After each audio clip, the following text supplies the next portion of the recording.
Gloria a Dios. Gracias. Dios les bendiga a todos. Amén. Leamos la palabra del Señor, Santiago capítulo 1, versículos 12 en adelante. Santiago capítulo 1, verso 12 en adelante. Vamos a continuar la serie. Bendito el Señor Jesús. Santiago capítulo 1, versículo 12. Y vamos a enfocarnos en crecer, no en nuestra voluntad. Yo he comprobado en mi experiencia que cuando hice mi voluntad fracasé. Pero también he disfrutado someterme a la voluntad de Dios para rodearme de beneficios. ¿Y quién no lo necesita? Todos necesitamos los beneficios de Dios. La clave es vivir obedientes a Dios.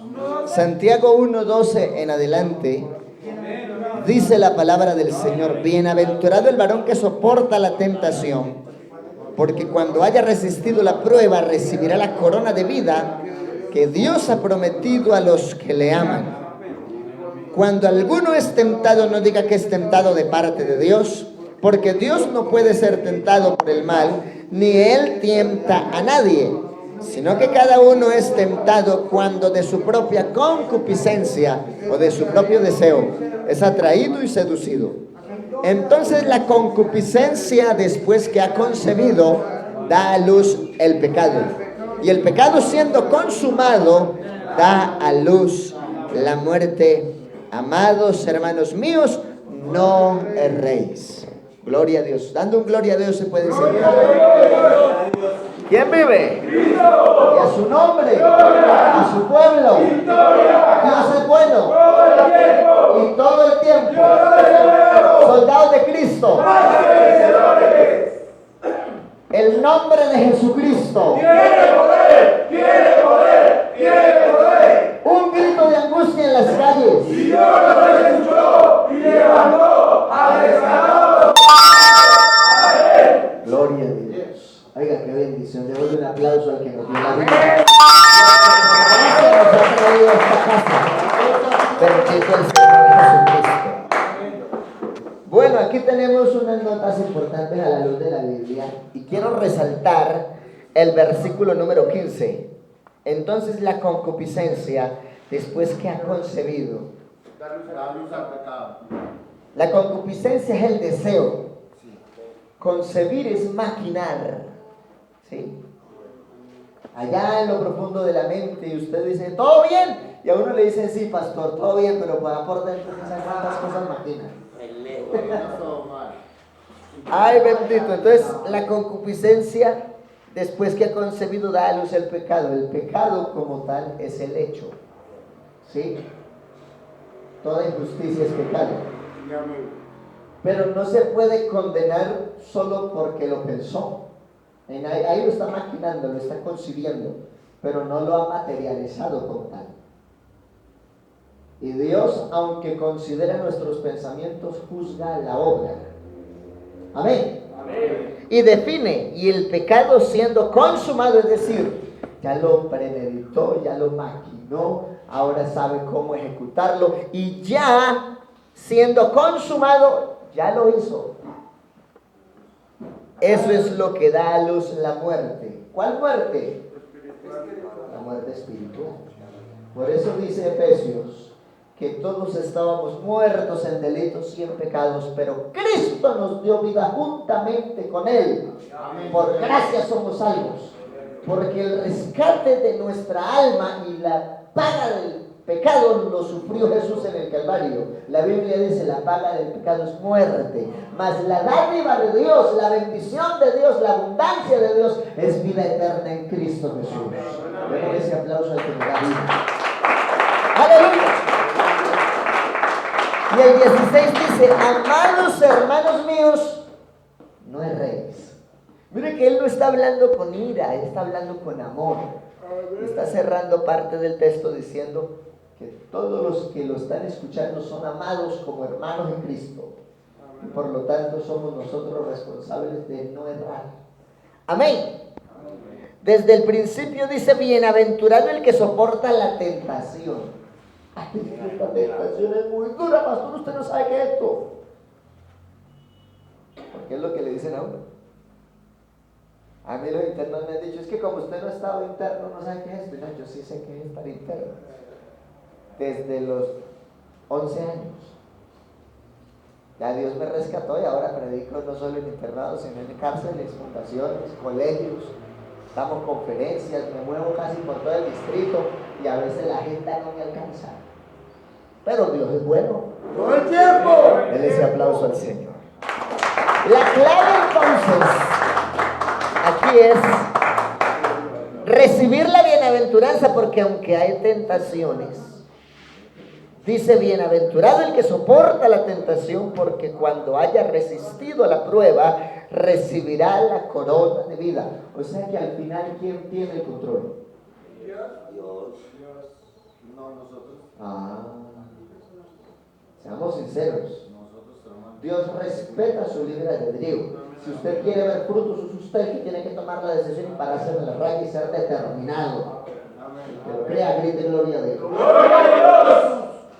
Porque todos estamos expuestos a la concupiscencia. El asunto es, ¿voy a ceder a lo que estoy pensando o me voy a sostener el pacto que he hecho con Dios? Y si siento que mi carne es débil, entonces me voy a fortalecer en Dios.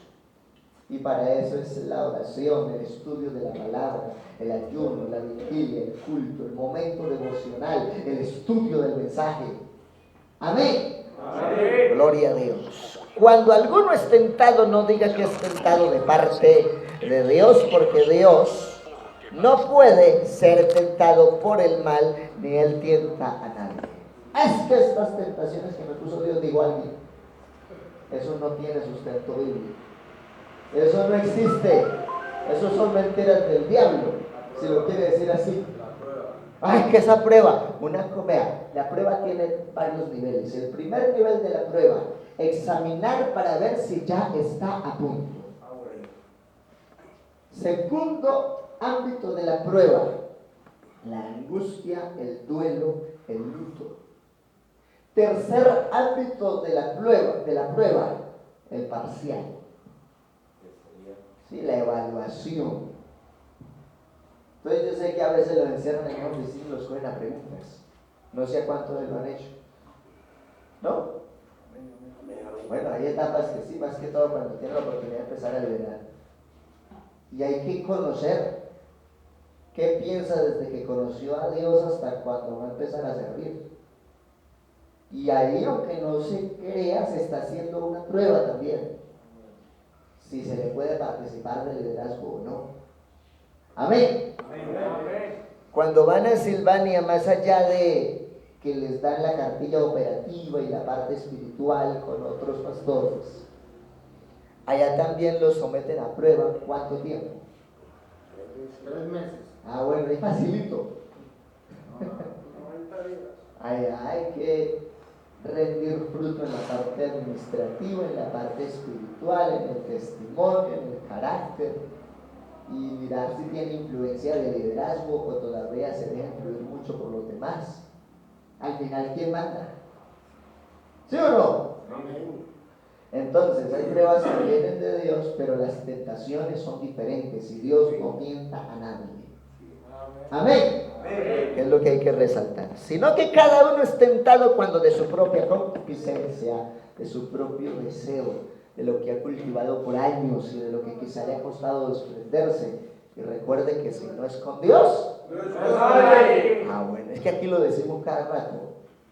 Y si es con Dios, estamos asumiendo un deber hacer. Es una declaración de fe, es parte de nuestro reconocimiento en el proceso.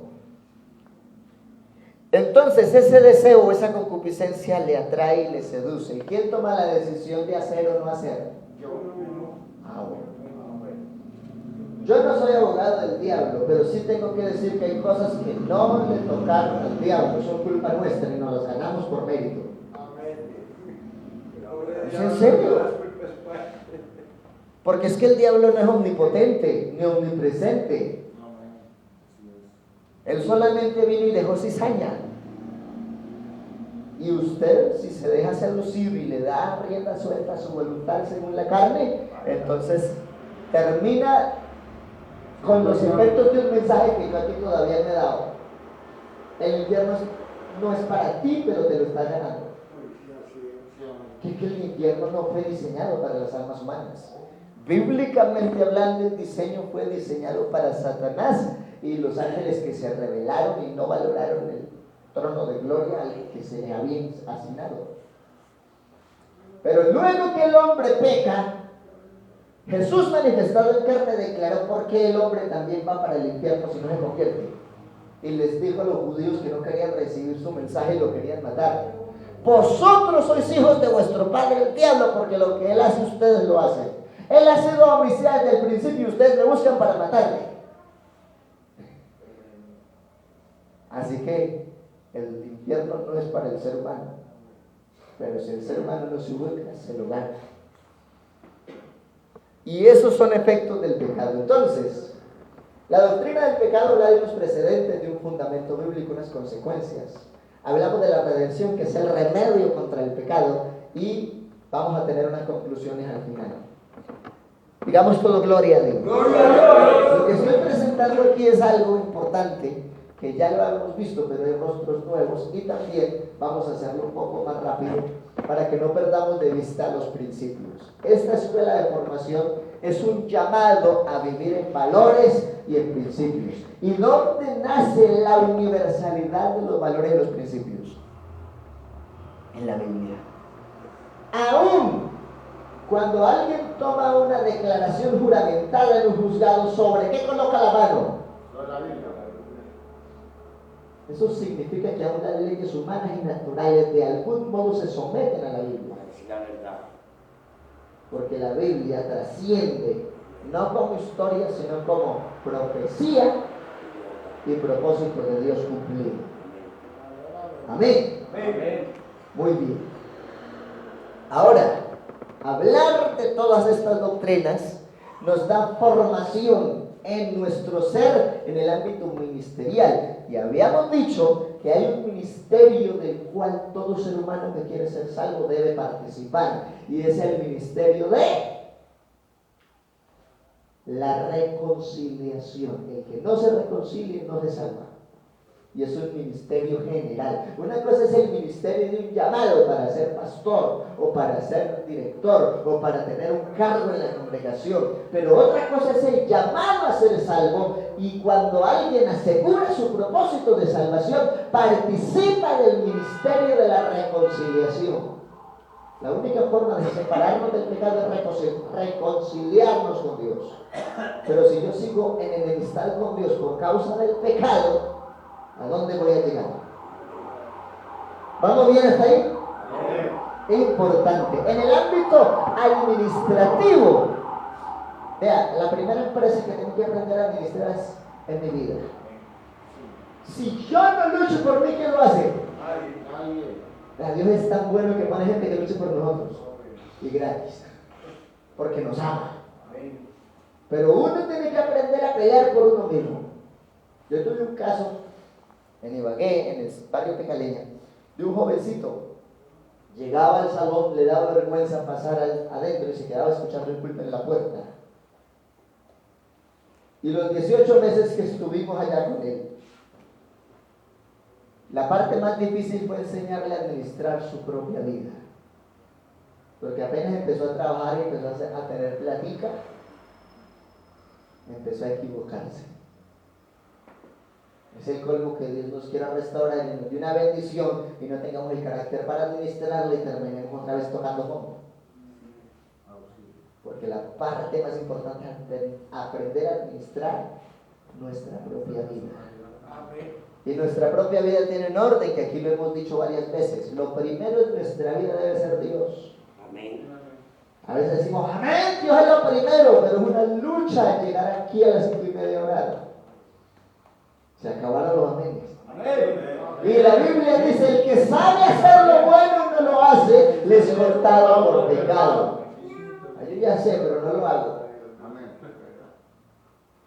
Y Dios es tan celoso en el ámbito de lo que es pecado en cuanto a lo moral, que dice que si alguno ha mirado a una mujer para codiciarla en su corazón, ya ha adulterado.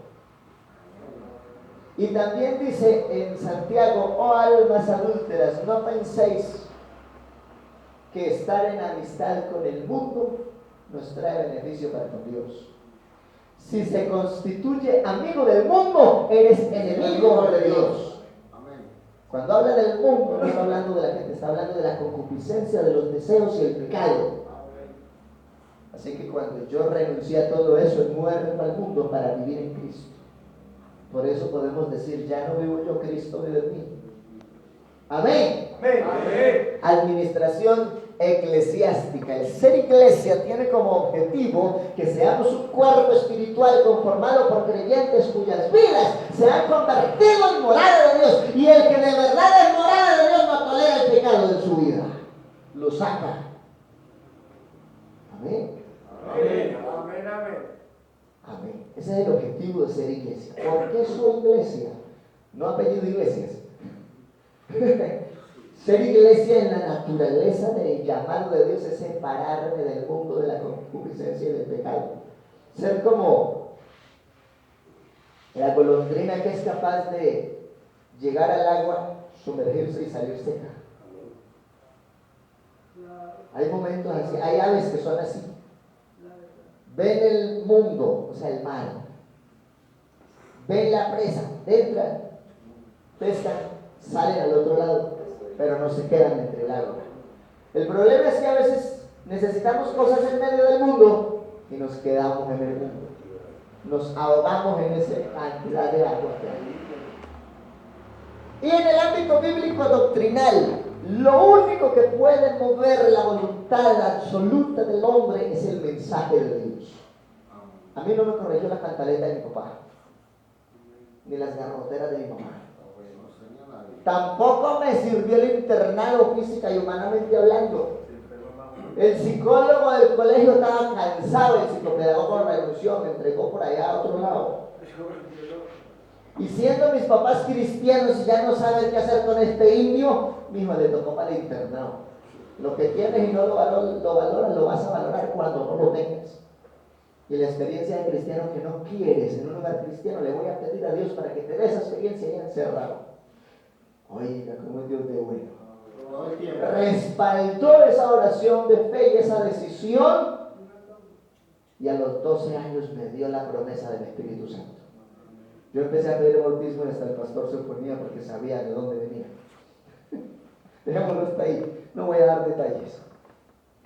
El problema a veces no es el contexto, es nuestra concupiscencia, nuestro corazón, nuestro pensamiento. Imagínense. Uno llega a la cárcel y encuentra hijos de pastores y uno dice: ¿qué caramba está haciendo de pastor aquí? Aquí hemos tenido muchachos que son hijos de creyentes. Y uno dice: por Dios, ¿por qué el hijo de la hermana está tocando? No fue por el contexto precisamente que su hogar no funciona, es un hogar cristiano. Es la concupiscencia, el deseo propio. Y al final uno toma la decisión de sostenerse o ceder a las pasiones y deseos que el mundo ofrece. De ahí parte el vivir o no en pecado. Por eso queremos fortalecer no solo los ministerios o a los creyentes a través de ese proceso educativo que nos lleve a reflexionar, y tenemos unos indicadores. Lo más importante es el saber. ¿Es qué? El saber. Yo debo construir mi saber basado en lo que soy. Yo soy un hijo de Dios. Entonces debo nutrir mi mente como un hijo de Dios, saber lo que mi Padre soberano quiere. Es que si leo la Biblia me vuelvo loco, me han dicho. Entonces yo estoy 8 veces loco, porque la leo desde los 11 años, desde los 12, bueno, casi 13, porque no alcancé a estar mucho tiempo sufriendo en el internado cuando conocí de Dios y me convertí. Amén. Digamos con gloria a Dios. Gloria a Dios. Debemos organizar nuestros conocimientos, pero no basta saber como Salomón, que sabía mucho pero se condenó porque perdió el temor. Y la Biblia dice en Proverbios 1:7: el principio de la sabiduría es el temor a Dios. ¿Qué es temor? No es miedo. Es reverencia, es sumo respeto, es honrar la autoridad en obediencia, amor y sujeción a esa verdad.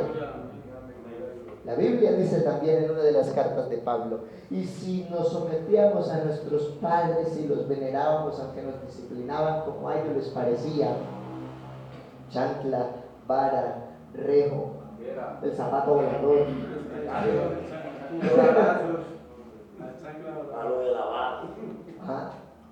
¿cómo no obedeceremos al Padre de los Espíritus? Hablando de un propósito eterno. Entonces no basta organizar el conocimiento, hay que aplicarlo y hay que comprender la importancia de lo que Jesús hizo en el Calvario para que yo tenga nueva vida hoy. El secreto de una vida consagrada es reconocer que si hoy soy nueva vida es porque este fruto le costó la sangre a Jesús en el Calvario. Si yo no dimensiono eso, jamás me consagro. La clave de la consagración es dimensionar que mi plenitud de vida hoy fue el resultado de la sangre de Jesús derramada en Gólgota. Porque la sangre de Cristo nos limpia de todo pecado.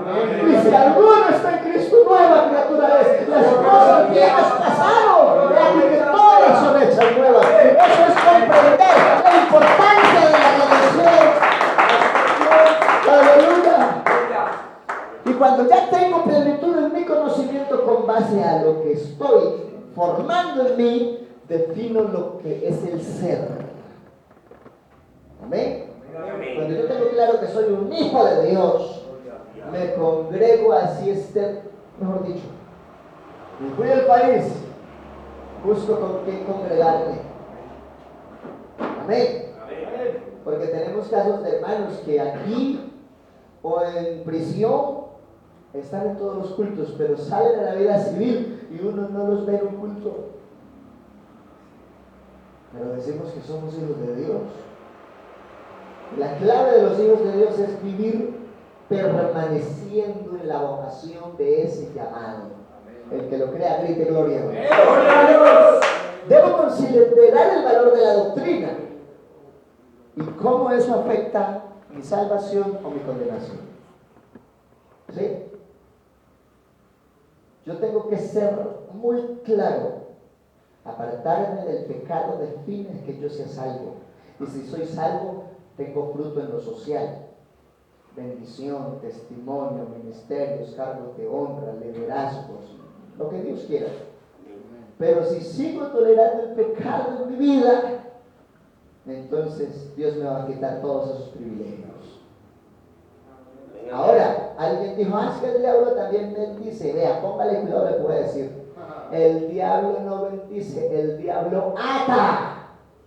Y una de las formas del diablo atar a la gente es con economía. Le da plata y por el amor a esa plata nunca quieren ir a la iglesia. Porque para uno vivir plenamente en Dios tiene que aprender a amar a Dios sobre todas las cosas. Es un privilegio. Pero hay gente que le duele dar una ofrenda, que le duele dar un diezmo, que nunca ofrecen un voto y solamente hablan mal de los pastores y de los ministerios, desconociendo la magnitud de lo que Dios ha hecho a través de esos recursos con la iglesia en el país y en el mundo entero. La DIAN nos ha intervenido más de 10 veces porque quedan maravillados y dicen: ¿cómo es que ustedes recogen cada mes en Colombia el día misionero una cantidad de millones y lo envían a otros países y a ustedes de allá no les llega nada, pero aquí siguen prosperando? Ya somos 5.500 pastores en Colombia por la gracia de Dios. Ese aplauso al reino de la gloria. Ministerios especiales en todo lado. Instituciones públicas, evangelismo carcelario, fundaciones, misión hospitalaria. Trabajamos ahora un área especial con población LGBTIQ. Fíjense, sí que es un puerto complejo, porque nos persiguen hasta con las leyes. Ya llegamos a un punto donde las leyes humanas contradicen de forma directa las leyes bíblicas. ¿Y qué pasa con eso, perdón? Sí, ¿qué pasa con eso? Perdón la pregunta, o sea, a mí yo no le gusta, digamos, o sea, Eso significa que ya el Señor viene por la iglesia. Amén. Porque una de las señales de la venida del Señor era la apostasía. Conociendo el bien no lo van a hacer y se van a ir en contravía de la ley de Dios, y estamos ahí. O sea, en cualquier momento el Señor aparecerá con voz de mando y se cumplirá Tesalonicenses 4:16, y por eso es ese fervor para declarar las verdades de Dios y que vivamos en Dios. Amén. Amén. Reflexionemos la importancia de esta enseñanza correcta de la doctrina del pecado, cómo separarnos del pecado para el hombre hoy, porque aunque los tiempos cambian, Dios no cambia. Lo que era pecado hace 2000 años sigue siendo pecado hoy. ¿Sí o no? Y la misma salvación que Dios ofreció hace 2000 años es la que estamos predicando hoy. La clave es oír, entender, creer, obedecer y permanecer en el llamado. Amén. Eso forma parte del ser. Y organizar mis prioridades. Si Dios es mi prioridad, entonces Él va a direccionar mi proceso. Primero Dios y luego. Eso no es egoísmo, es sentido de ubicación. Porque si yo estoy bien, los míos están bien. Y donde yo llegue voy a hacer bendición y no voy a hacer dolor de cabeza. Porque realmente de eso se mueve el mundo. O somos bendición o somos un dolor de cabeza. ¿Qué queremos ser? Pues por eso Dios nos trajo aquí, porque nos llama a ser iglesia, porque dice, heredaseis bendición para que seas bendición. Amén, digamos todo gloria a Dios. ¡Gloria a Dios! Bueno, aquí hay un dato interesante, pero no pensé que esto se desconectara. Lineamientos.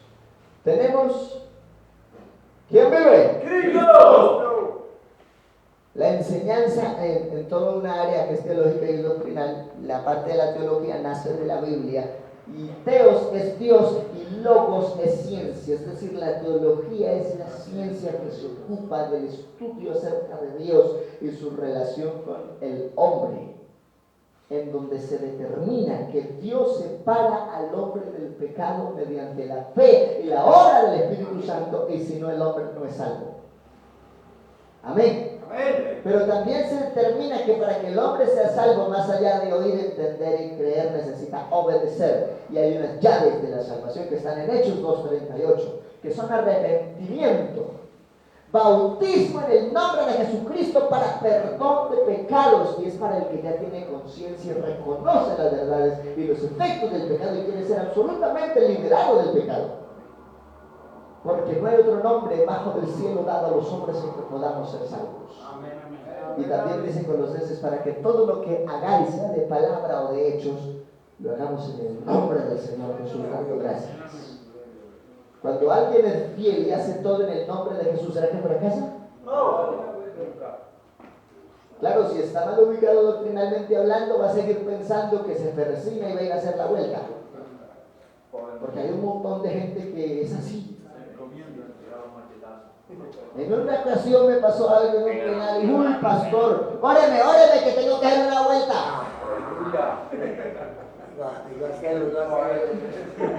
¿Cuál óreme por la vuelta? Conviértase a Cristo y luche por su libertad. Porque yo voy a orar para que la gente sea libre, pero usted me está pidiendo que ore para ir a hacer su vuelta. Ubíquese. Le hablé duro delante de todos. A veces lo ven no como el pastor, sino como el sargento. Pero Dios es soberano y nos da autoridad para proceder. El objetivo del Evangelio es que nos separemos del pecado. Precedentes del pecado. ¿En dónde se originó? En el tercer cielo. ¿Cuál es el primer cielo según la Biblia? Según el Salmo. Ese que estamos viendo. El que respiran los hombres y vuelan las aves. El segundo cielo. Es el del universo. Los astros, lo que a través de la ciencia se ha descubierto, eso ya estaba determinado en la Biblia. El tercer cielo, la morada de Dios, y donde se fue a preparar un lugar para nosotros. Dice la Biblia, cosas que ojo no vio, ni oído oyó, ni han subido al corazón de hombre alguno, es lo que Dios ha preparado para los que le aman. ¿Cómo no luchar por esta salvación de Dios? Ese aplauso al Señor. Yo no lucho en el Evangelio solo por ser una persona de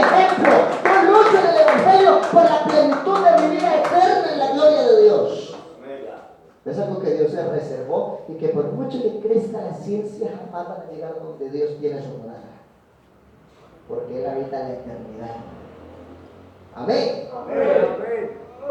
Bueno, entonces en 1 de Juan 3:8 en la lección pasada leímos cómo el diablo pecó desde el principio hasta que se halló maldad en su corazón.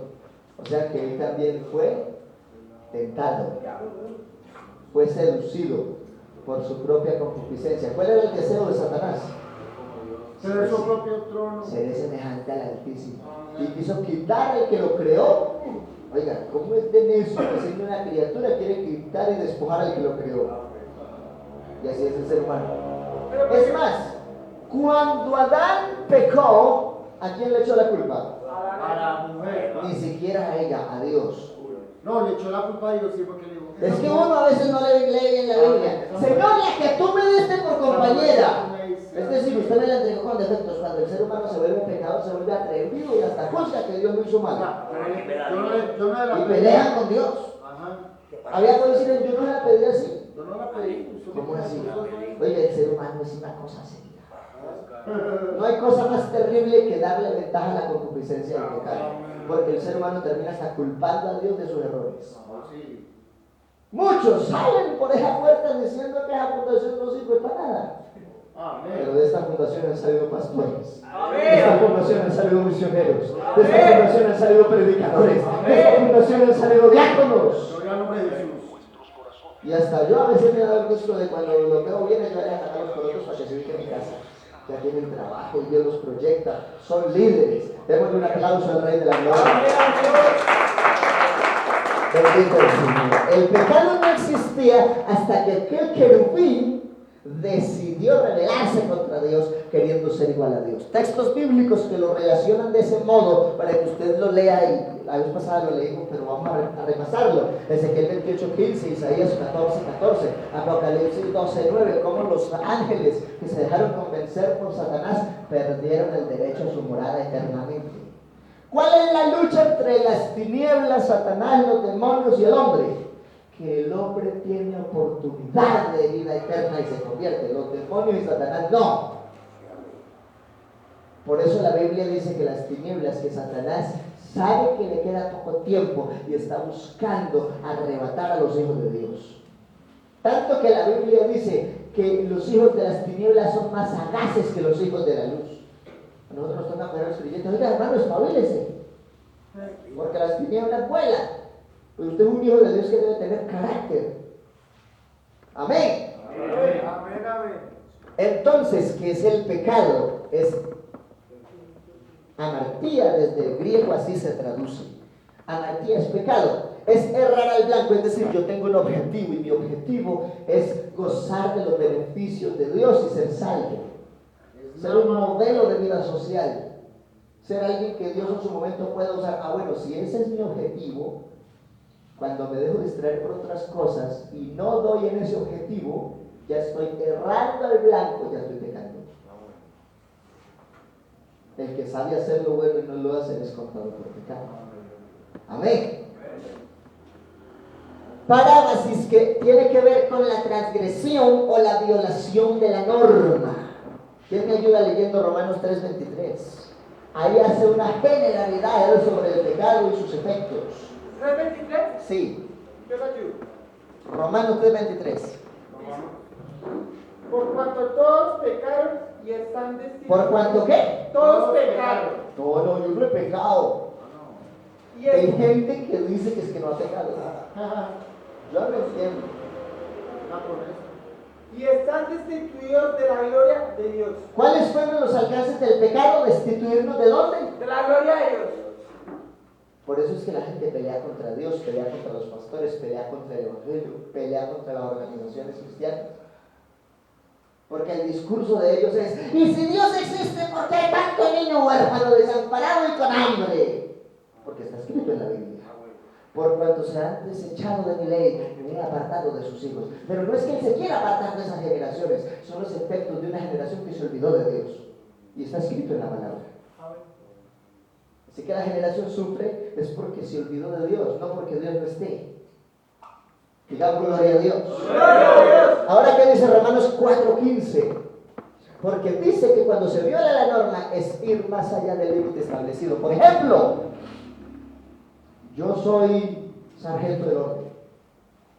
Ejemplo. Pero me tomo un atributo de director. Dale, vale. Me pasé del límite establecido. Mira, usted no es el director, usted es el sargento del orden. Aleluya.